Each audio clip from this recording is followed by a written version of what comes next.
اللهم لا إله إلا الله من الشيطان الرجيم. بسم الله الرحمن الرحيم. إنه هو البر الرحيم. அல்லாஹுடைய அஸ்மாவுல் ஹுஸ்னாவிலே திருநாமங்களிலே உள்ள ஒன்று அல்பர். அல்லாஹ் பேருபகாரம் புரியக்கூடியவன். அடியார்களுக்கு அவர்கள் செய்கிற அமல்களின் காரணமாக, அல்லாஹுக்கு அவர்கள் செய்கிற நல்ல அமல்களின் காரணமாக அல்லாஹ் அவர்களுக்கு பேருபகாரத்தை புரிகிறான். அதற்குத்தான் அல்பர் என்று சொல்லப்படும். அல்லாஹு தஆலா மூமின்களை பற்றி அல்லாஹ் குர்ஆனிலே சொல்லுவான், அவர்கள் சொர்க்கத்திலே இருப்பார்கள்.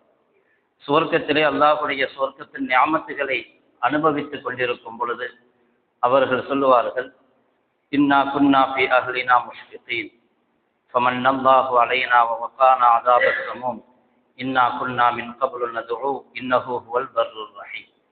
நாங்கள் உலகத்திலே இருக்கும் பொழுது, எங்களுடைய குடும்பத்தாரிடத்தில் இருக்கும் பொழுதும் நாங்கள் அல்லாஹ்வை பயந்து கொண்டிருந்தோம், கியாமத்தை பயந்து கொண்டிருந்தோம், அல்லாஹ்வை அஞ்சி அவனுக்காக நாங்கள் அமல் செய்தோம். ஃபமன்னல்லாஹு அலைனா, அல்லாஹ் எங்களுக்கு பெரிய உதவி செய்திருக்கிறான், எங்களை நரக வேதனையை விட்டும் பாதுகாத்திருக்கிறான் என்பது மட்டுமல்ல, சுவர்க்கத்திற்கும் எங்களை கொண்டு வந்து சேர்த்திருக்கிறான். ஏனென்றால் இன்னஹு ஹுவல் பர்ருர் ரஹீம், நிச்சயமாக அவன் கருணையாளன், பேருபகாரம் புரியக்கூடியவன். அமல் செய்யக்கூடியவர்களை அவன் அசால்ட்டாக பொருட்படுத்தாமல் கண்டுகொள்ளாமல் விட்டுவிட மாட்டான். இதே தன்மை அடியார்களிடத்திலும் வர வேண்டும். மக்களுக்கு நல்லது செய்யக்கூடிய, உபகாரம் செய்யக்கூடிய தன்மை இருக்கிறது, அது அல்லாஹ்விடத்தில் மிகவும் மெச்சத்தக்கதும் மதிக்கத்தக்கதும் கூட. அடியார்களுக்கு யாராவது நமக்கு உதவி செய்தால் அவர்களுக்கு அதற்கு பகரமாக உதவி செய்வது, அவர்களுடைய கஷ்டங்களை நீக்கி வைப்பது. இல்லை என்று சொன்னால் மனிதனை பற்றி பொதுவாக அல்லாஹ் சொல்லுவான், மனிதனுடைய நிலை என்னவென்றால் அவன் நன்றி மறந்தவனாகவே இருக்கிறான். பெரும்பாலும் கலீலும் மின் இபாதிய ஷக்கூர், நன்றி செலுத்தக்கூடிய என்னுடைய அடியார்கள் மிக குறைவு என்று சொல்லுவான். அதிகமான பேருடைய நிலை என்னவென்றால் நன்றி மறந்தவர்கள். அதற்கு அல்லாஹ் குர்ஆனிலே ஒரு உதாரணம் சொல்லுவான், குதிரைகளுக்கு உதாரணம் சொல்லுவான். அல்லாஹ்வுடைய யுத்த களத்திலே, அல்லாஹ்வுடைய பாதையிலே போர் செய்யக்கூடிய குதிரைகள், அந்த குதிரைகளை பார்த்தாவது மனிதன் படிப்பினை பெற வேண்டும் என்று. வல்ஆதியாத்தி கபஹன் ஃபல்மூரியாத்தி கதஹன் ஃபல்முகைராத்தி சுபஹன் ஃபஅஸர்ன பிஹி நக்அன் ஃபவஸஸன பிஹி ஜம்ஆ என்று அந்த குதிரைகளை பற்றி அல்லாஹ் வர்ணிப்பான். வல்ஆதியாத்தி கபஹன், மூச்சிறைக்க ஓடி வரக்கூடிய குதிரைகளின் மீது சத்தியமாக, அந்த குதிரைகளின் மீது சத்தியம் செய்து சொல்லுகிறான். மூச்சிறைக்க ஓடி வருகிறது, அந்த ஓடி வரக்கூடிய யுத்த களத்துக்கு ஓடி வரக்கூடிய அந்த குதிரையின் மீது சத்தியமாக. பல்மூரியாத்தி கதஹன், அது பாதையிலே ஓடும் பொழுது அது வேகமாக ஓடுவதனால் அதனுடைய கால் குழம்புகள் பூமியில் உரசும் பொழுது நெருப்பினுடைய அந்த மினுமினுப்பை ஏற்படுத்தி கொண்டே செல்லும். அதான் பல்மூரியாத்தி கதஹன், நெருப்பினுடைய அந்த துளியை ஏற்படுத்தக்கூடிய, கிளப்பக்கூடிய அந்த குதிரைகளின் மீது சத்தியமாக. அதே மாதிரி அடுத்து சொல்லுவான் முகைராத்தி சுபஹன், அதிகாலை நேரத்திலே குதிரை பாகன், குதிரைக்காரன் எப்படி அவன் சொல்கிறானோ அவனுக்கு கட்டுப்பட்டு காலை நேரத்திலேயே எதிரிகளை புகுந்து தாக்கக்கூடியதாக இருக்கும். அது அப்படி தாக்கும் பொழுது புழுதியை கிளப்பிக் கொண்டு ஓடும். அது எதிரிகளுடைய படைகளுக்கு மத்தியிலே அது புழுதிகளை கிளப்பிக் கொண்டு ஓடும். ஏன் காரணம் என்ன? தன்னுடைய எஜமான் அதற்கு கொள்ளு வைக்கிறான், தன்னுடைய எஜமான் அதற்கு தீனி போடுறான்.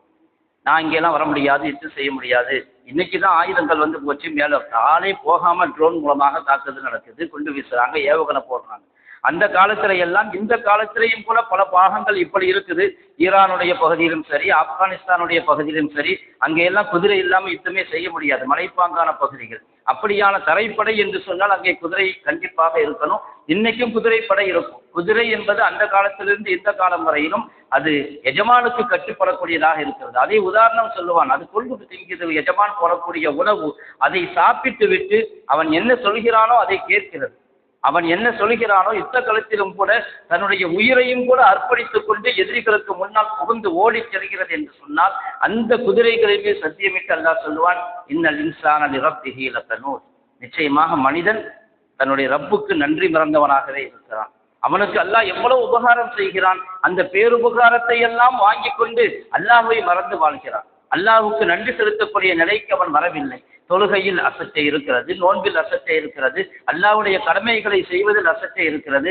ஏதோ வந்தோம் வாழ்ந்தோம் போனோம் என்ற நிலையில் தான் இருக்கிறானே தவிர இன்னல் இன்சான நிரப்பிகை லக்கனூத், மனிதன் தன்னுடைய ரப்புக்கு நன்றி மறந்தவன். அவன் செய்யக்கூடிய உபகாரத்தை எல்லாம் பெற்றுக்கொண்டு அதை அனுபவித்து விட்டு ஆனால் அல்லாஹ்வுக்கு அவன் நல்லது செய்வது கிடையாது என்பதை குதிரைகளுக்கு ஒப்பிட்டு சொல்கிறான் என்று சொன்னால், குதிரைகளை பார்த்தாவது இந்த மனிதன் படிப்பினை பெற வேண்டும் என்பதற்காக அப்படிப்பட்ட பேருபகாரம் உள்ளவன் ரப்புல் ஆலமீன். எனவேதான் முன்னோர்களை பற்றி அதாவது அப்துல்லா இப்னு உமர் ரலியல்லாஹு தஆலா அன்ஹு போன்ற சஹாபாக்கள் எப்படியெல்லாம் மக்களுக்கு அல்லாஹ்வுக்கு நன்றி செலுத்தினார்கள் என்பது மட்டுமல்ல, மக்களுக்கும் உபகாரம் செய்பவர்களாக அல்லாஹ்வுடைய அந்த தன்மையை தங்களிடம் எடுத்துக் கொண்டார்கள். ஒரு தடவை அவங்க வியாதியில் இருந்தாங்க. அப்துல்லா இப்னு உமர் ரலியல்லாஹு அன்ஹு அவங்க மகன் சொன்னாங்க, நாஃபி ரஹிமஹுல்லா, இது மாதிரி எங்க அப்பா வியாதியில் இருக்கிறாங்க, மீன் ரொம்ப ஆசைப்பட்டாங்க, மீன் சாப்பிடணும்னு ஆசைப்பட்டாங்க. நான் எங்கெல்லாம் அலைஞ்சு பார்த்தேன், மீனே கிடைக்கல. கொஞ்ச நாள் ஓடிடுச்சு, மீன் கிடைக்காமலேயே. திடீரென அவங்க ஆசைப்பட்ட மீன் கிடைச்சிச்சு.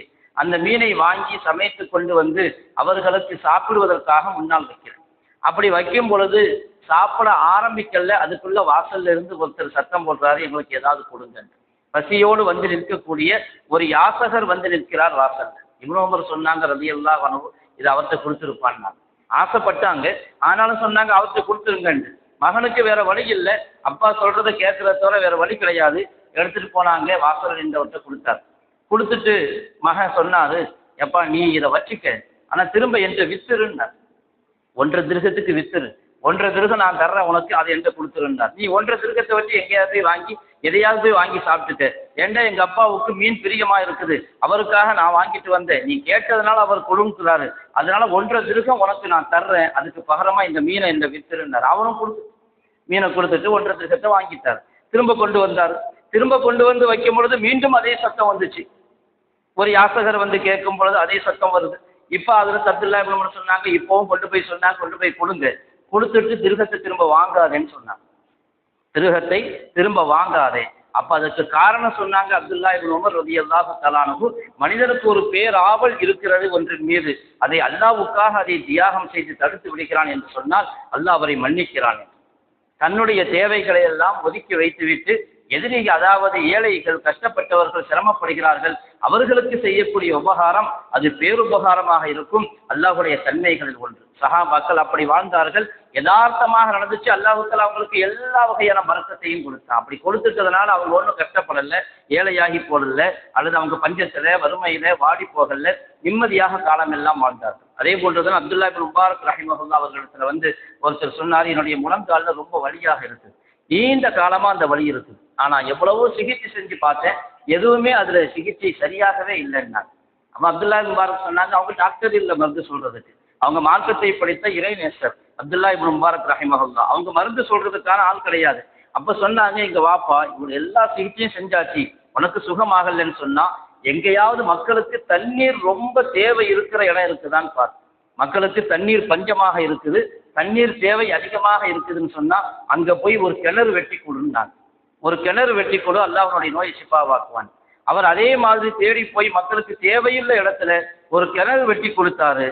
ஒரே வாரத்துல காலில் இருந்து வழிந்த ரத்தம் நின்று போனது. அங்கே தண்ணீர் பெருக்கெடுத்து ஓட ஆரம்பித்தது, இங்கே வந்த ரத்தம் நின்று போனது. சதகாவின் மூலமாக, தர்மங்களின் மூலமாக அல்லாஹ் பரக்கத்தை உடனடியாக வெளியாக்குவான். இதன் மீது முதல்ல நம்பிக்கை இருக்கும். ஈமான் தான் முதல்ல ஃபர்ஸ்ட். செஞ்சு பார்ப்போமே அப்படிங்கிறதல்ல, அல்லாஹ் மீது முழுமையான நம்பிக்கை இருந்தால் அல்லாஹ் தஆலா அதை ஏற்றுக்கொள்ளவும் செய்கிறான். அப்படியே அவர்களுக்கு அது மாதிரியான உபகாரத்தை செய்கிறான். ஏனென்றால் அல்லாஹ் தஆலா பேருபகாரம் புரியக்கூடியவன். அப்படிப்பட்ட உயர்ந்த தன்மையுள்ளவன் தான் அல்லாஹ். அப்படிப்பட்ட தன்மையை அடியார்கள் தங்களிடத்திலும் ஏற்படுத்திக் கொள்ள வேண்டும். மக்களுக்கு உதவ வேண்டும், அவருடைய கஷ்டங்களை நீக்க வேண்டும். அதே போன்று அல்லாஹ் நமக்கு செய்த பேருபகாரத்தை நினைவு கூர்ந்து எல்லா காலத்திலும் அவனுக்கு பொருத்தமாக நிம்மதியாக நாம் சந்தோஷமாக இருக்க வேண்டும் என்று சொன்னால் அவனுக்கு பொருத்தமாக வாழக்கூடிய ஒரு நிலையை உருவாக்கி கொள்ள வேண்டும். ரப்புல் ஆலமீன் தௌஃபீக் செய்தல்வானாக. வாஹிரு தஅவானா அல்ஹம்துலில்லாஹி.